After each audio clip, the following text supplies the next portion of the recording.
আগে বহুবার আমি এই অঙ্গ প্রতিস্থাপন নিয়ে বলেছি এবং যেহেতু আমরা একটা কার্ডিও পালমোনারি ক্রিটিক্যাল কেয়ারে কাজ করি, সেক্ষেত্রে প্রতিনিয়ত আমরা end stage heart disease, end stage lung disease এগুলো দেখছি।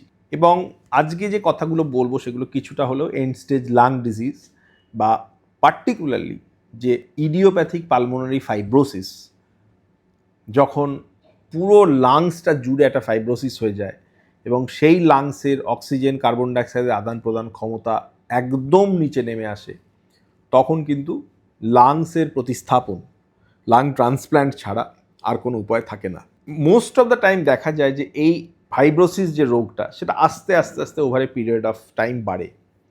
কিছু কিছু ক্ষেত্রে আমরা দেখি, যেমন কোনো ইনফেক্টিভ সিকুয়েলিতে লাংস চলে গেলে, এআরডিএসে চলে গেলে, সেক্ষেত্রেও কিন্তু কিছু পয়জন আছে, সেগুলো কিন্তু লাংকে অ্যাফেক্ট করে এবং সেখান থেকেও কিন্তু ফাইব্রোটিক লাং ডিজিজ হয়।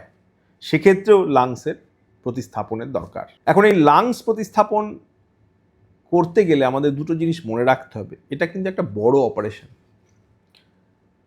এবং যার আমরা লাংস প্রতিস্থাপন করব তার কিন্তু একটা মাস্কুলোস্কেলিটাল ফিটনেস খুব জরুরি। সেই লোকটার লাংস অসুস্থ হতে পারে, কিন্তু তার হাত পায়ের মাসল, সে যেন চলাফেরাটা করতে পারে, সে যেন একেবারে নুবজো না হয়ে যায়, সে যেন একেবারে অসুস্থ মাল্টিপল ইনফেক্টেড অবস্থায় না থাকে। তো সেই জন্য বলা হয়, একদম খাদের ধারে যাওয়ার আগে, যখনই আপনার অক্সিজেনের রিকোয়ারমেন্ট বাড়ছে, আপনি অক্সিজেন ছাড়া থাকতে পারছেন না, এছাড়াও বিভিন্ন প্যারামিটার আছে, সেগুলো খুব মারাত্মক আকার ধারণ করার হবে, অথবা বারবার হাসপাতালে ভর্তি হওয়ার যে অবস্থা তৈরি হচ্ছে, তার আগে যখন লাংসের আমরা প্রয়োজনীয়তা বুঝি লাংস প্রতিস্থাপনের, তার কিন্তু রেজাল্ট খুব ভালো। এবং বললে বিশ্বাস করবেন না, প্রায় 90% লোক এই লাংস প্রতিস্থাপনে ভালো থাকেন। তার 1 ইয়ার সার্ভাইভাল, 2 ইয়ার সার্ভাইভাল, 5 ইয়ার সার্ভাইভাল কিন্তু যথেষ্ট ইমপ্রুভিং, আগের থেকে অনেকটা ইমপ্রুভ করেছে।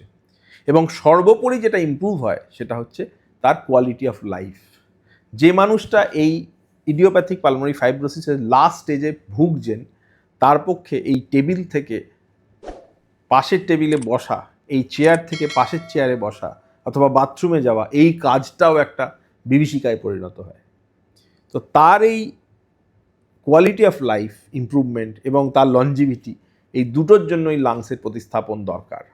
তো যাদের এন্ড স্টেজ লাং ডিজিজ আছে, খুব বাড়াবাড়ি হওয়ার আগে এই অঙ্গ প্রতিস্থাপনের সঙ্গে যারা যুক্ত আছেন লাং ট্রান্সপ্লান্ট টিমের সাথে, অবশ্যই যোগাযোগ করুন এবং সঠিক পরামর্শ অনুযায়ী, একদম বারবার হাসপাতালে ভেন্টিলেটরে চলে যাওয়া কিংবা একমোতে চলে যাওয়া, তার আগে এই লাংস প্রতিস্থাপনের ব্যবস্থা করতে পারলে কিন্তু অনেকটা ভালো রেজাল্ট পাওয়া যায় এবং কোয়ালিটি অফ লাইফটা অনেকটা বেটার হয়।